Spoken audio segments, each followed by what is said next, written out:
right, we know the Dolphins free agency, the first half wasn't pretty. It was a lot of waving goodbye and ringing of the handkerchiefs like a girl over guys a lot of us liked and wanted to keep. Obviously, though, prices were very high now. And we're told that we understand we couldn't keep them because of the price, although what we're not really being told as much as why didn't we sign them in 2022 for what would be under market value now. But that's neither here nor there. The NFL is guys come and they go. You hopefully keep the best of those guys and you let the worst of them go.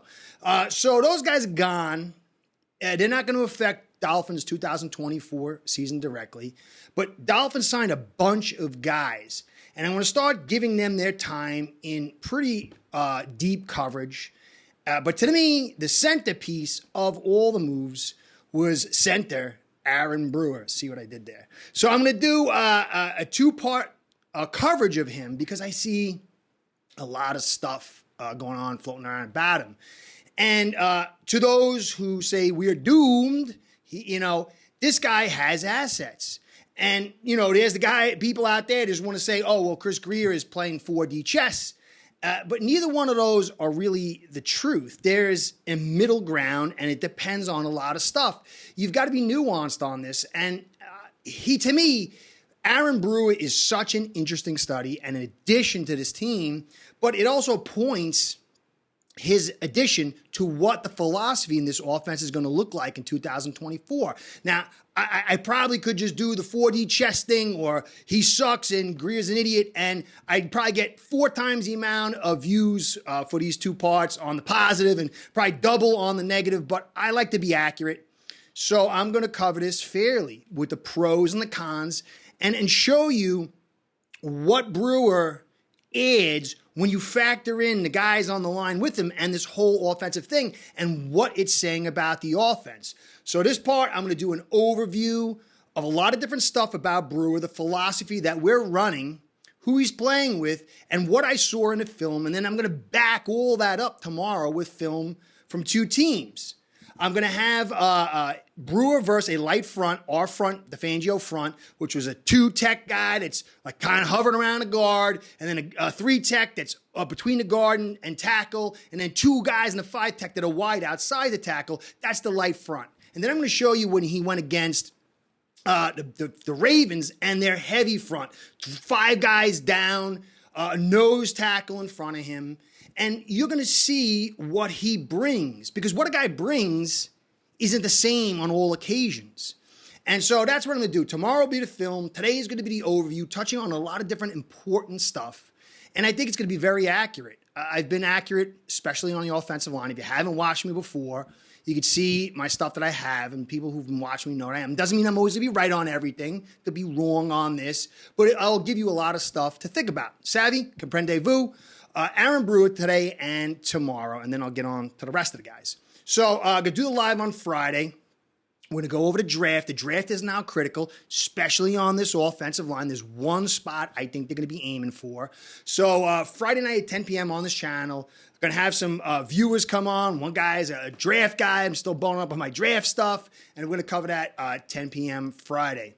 Guys, the likes, the subscribes, the comments, the views feeds the algorithm gods and keeps me in business. So please help me out with that. Sub if you're already subbed. Click the notification bell. Comment. I love the comments. Hit the like. All that stuff. I really appreciate all that you're doing for this channel because it doesn't go on without you. So I want to give you a shout out and a shout out to A-Spread, my sponsor, because without the 2 of you, this show ain't going down. A-Spread's betting software is the premier white label platform for bookies to manage their players and grow their sportsbook operation. Click the link in the description below to get set up in minutes. Ask for the Curtis promo and get a special introductory discount. All right, it would be very easy for me to say if Butch Barry, Frank Smith, and Mike McDaniel say Aaron Brewer will excel at center in the Dolphins zone offense, to believe them and be done with it. We are on track. And it's not to say that they're wrong, but I believe in thinking for myself. And remember, they're coaches. They got to say everything's positive. And to be truthful, from everything I saw, they are right, but it's more than just that. Now, Ryan Smith on the Twitter, that's now X. I have a hard time calling it X. Brewer's a great fit in the McDaniel outside zone heavy offense. Only the Falcons, 54%, ran OZ more than Dolphins, 46% in 2023. He needs to improve in his pass blocking. His total 38 pressures and 7 sacks allowed, with the second highest among all centers last season. Now you could look at that and say, oh man, guy can't pass protect. Remember, the ball, Levis was getting the ball out late. And a lot of the amount of time that it takes to get that ball out increases the difficulty in protection. Once you start getting to like 2-5, it becomes geometrically more difficult. Dolphins will get out the ball fast. Jonnu Smith, Hill, and Waddle are going to create 4-point tension in the pass game. That means the middle will be threatened, the short will be threatened, the wides will be threatened, and it's going to spread guys out, and it's going to help out Brewer tremendously. Okay, but you can't just say it's all going to be fixed either. Now, Falcons run tons of OZ. We ran tons of OZ. Outside zone, if you see, it's the running back gets the ball and he points to the tackle and it's all stretching wide.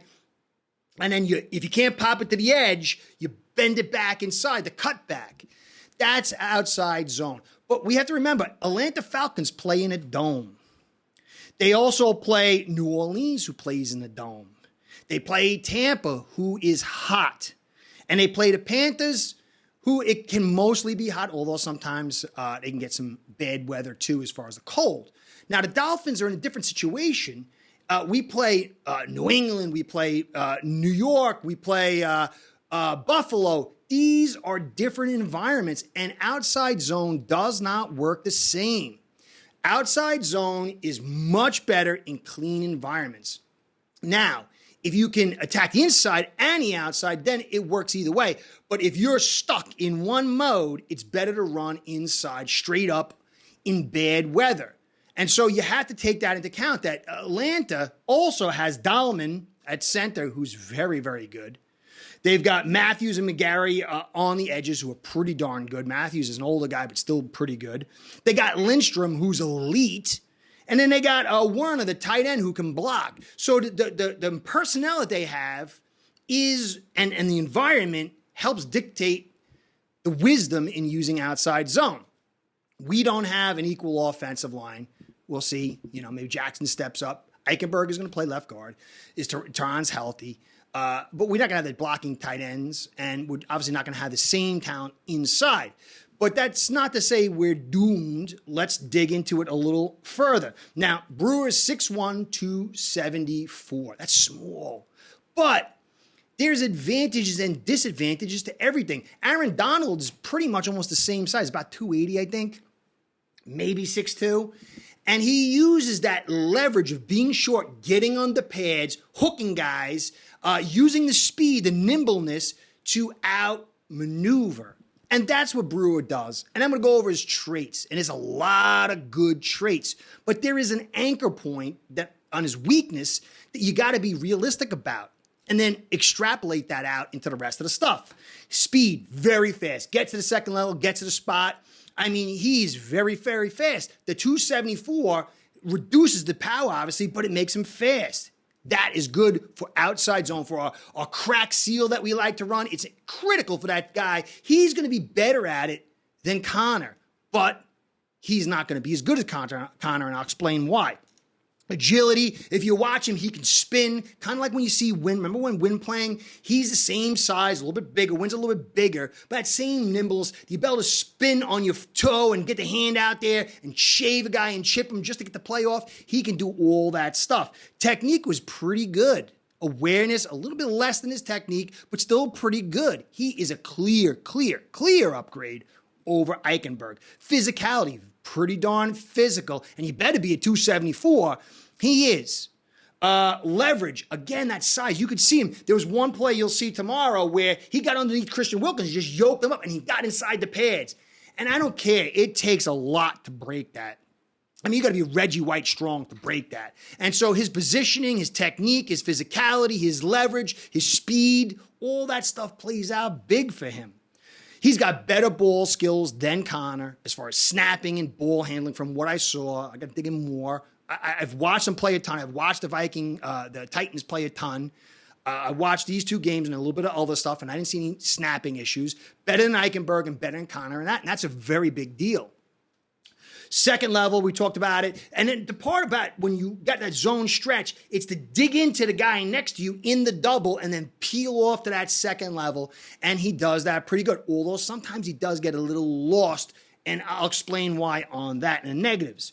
Again, he's better than Eichenberg by multiple levels. He's not as good as Connor, better in the snapping, but not because Connor had the power to block one-on-one in the pass game.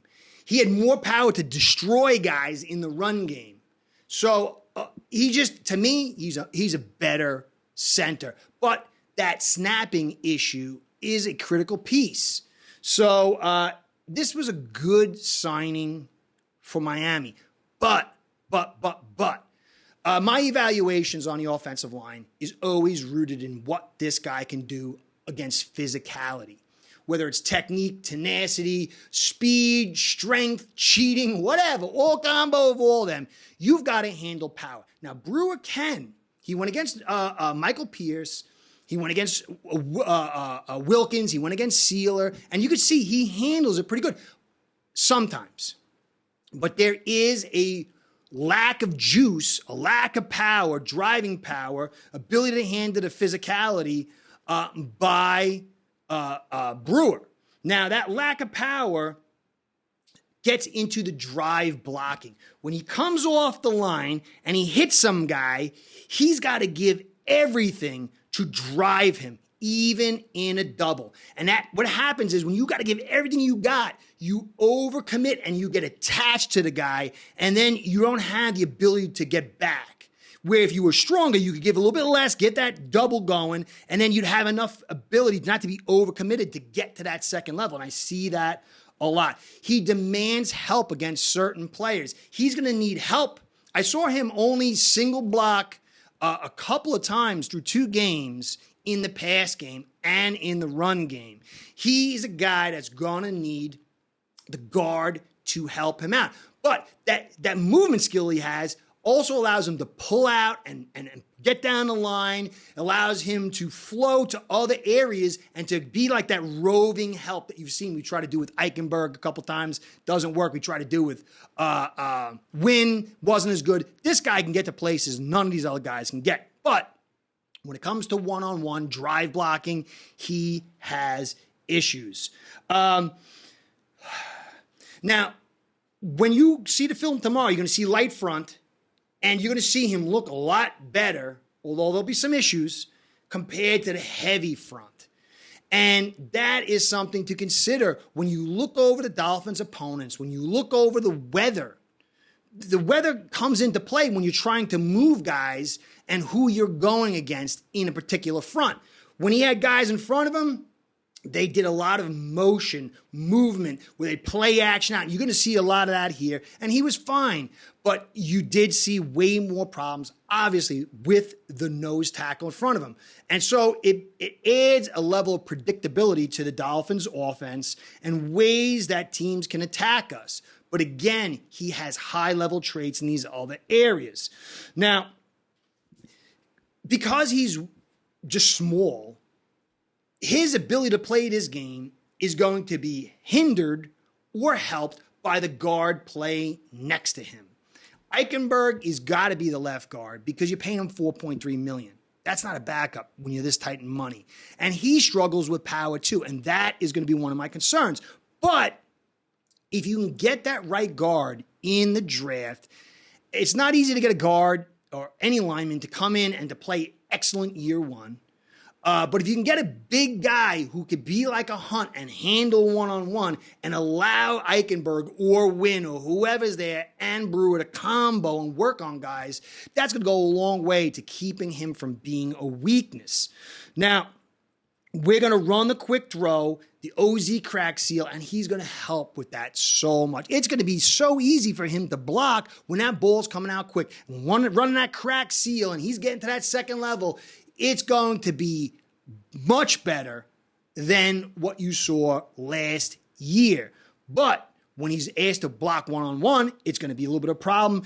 The red zone, where everything gets compressed, And you can't create that 4-point tension with your verticals, and guys are in there, and he struggled a lot in the red zone trying to get the runs inside. And I'm going to show you the Titans' inside run game for the season last year. This is Henry's, okay? He was the best, so I want to put that up there. And you see the blue is yard per attempt, 4.8, 3.5, 6, 2, 9. That's left guard, middle left, middle right. That's, this way, the left and right of the center. And then right guard, that's behind the right guard. Those all look solid, but when you see the YCO yards, the yards after contact, and you minus that from yards per attempt, it doesn't look good. So 3.2 minus 4.8 for the left guard, that's 1.6. Middle left, 3.5 minus 261. That's 0.9. 0.9. Not good. 4.0 minus a 6, which is the big number there, it's 2. And then you see 2.9 right guard, 2.64, that's 0.3. And he didn't match up with what they wanted. They wanted to be inside physical power. Henry is a big back. He needs the inside physical power, and it was a bad match. That's why they got rid of him and went for Cushenberry. Now, we have HN and Mostert. We get to the edges. We run the cracks. He's perfect for us. But when you get to the short down situations where the big front's in you and you got to run the football, you're going to have a very hard time with him there, especially with Eichenberg. Red zone I talked about. And then you're not creating 4-point tension in the run game. And so it's going to be, we have moved into absolute finesse. And it's going to depend on who we get at that right guard. If we get another finesse guy, then it's going to be like oomph, okay? It'll be very interesting to see who we get at that right guard. But we are high finesse. And it's going to work well in so many times against bad teams and good weather, against average teams. The question is, how will this work? Jonnu Smith, again, creates a lot of help with Waddle and Hill for many reasons. I'll deal more on that later. But the physicality is just not going to be there in our ability to bully guys. Tehran is not a drive blocker. Eichenberg is certainly not a drive blocker. He's not a drive blocker. Jackson's not a drive blocker. Only Jones is, and I don't think he's starting. So a lot of the smoke and mirrors stuff, the finesse thing, getting guys to overcommit, that stuff works really well. But remember, week 1 and then week 18, teams are building the book. They're watching what didn't work and did work with what talent week after week, and they're building their defensive playbook to slow things down. That's why this offense, as the season progresses and we get into really hard matchups or bad environments, we don't do as well. Because over time, they see what you can do, and then they focus on what you can do, and they minimize their ability to their attempt to stop your weakness. And then that's how they get teams struggling, and how they get this Dolphins team struggling. So, like I said, Tehran, Eichenberg, Brewer, pick Jackson. That's going to be your offensive line. It's going to be amazing to see with the edge stuff. It's going to be amazing because you're going to have, Hill, Waddle, Jonnu, HN, Mostert. You're going to get this unbelievable, Tehran getting out there, clearing stuff out, and behind him coming Brewer. It's going to look very good, especially with the play actions, all that stuff. But when you need that red zone first down or touchdown with a run, or you need that run on third down, or to pick up the first down yardage with that inside run, I am very concerned with that. So I'm going to show you the film. We can't judge anything totally just yet. We've got to see who they add. We've got to. And it could change a lot of stuff. If you got an amazing right guard over there, it could really help. And you never know. Maybe they get a blocking tight end somewhere along the way. Maybe they pick up 2 offensive linemen. And Eichenberg is the backup, which would be crazy. But we have to see. But to me, finesse ability is through the roof. It's going to be a lot of pop stuff. Very exciting. But the physicality is a concern. When you play in the AFC East, and you're the Dolphins going against 3 cold weather teams, we'll see how it plays out. But this is about as best a signing, especially for that price the Dolphins could have got, considering where they are. So there's a lot to be excited about, but if you were hoping for physicality and ability to dominate on the inside, Brewer's not helping you there, but let's see. Anyway, tomorrow will be the film, guys. I appreciate everything you do. Curtis, and catch you next time. Be well. Go Phins. Start building your own online sports book today by getting signed up with aceperhead.com service that'll allow you to book action on sports from all around the world.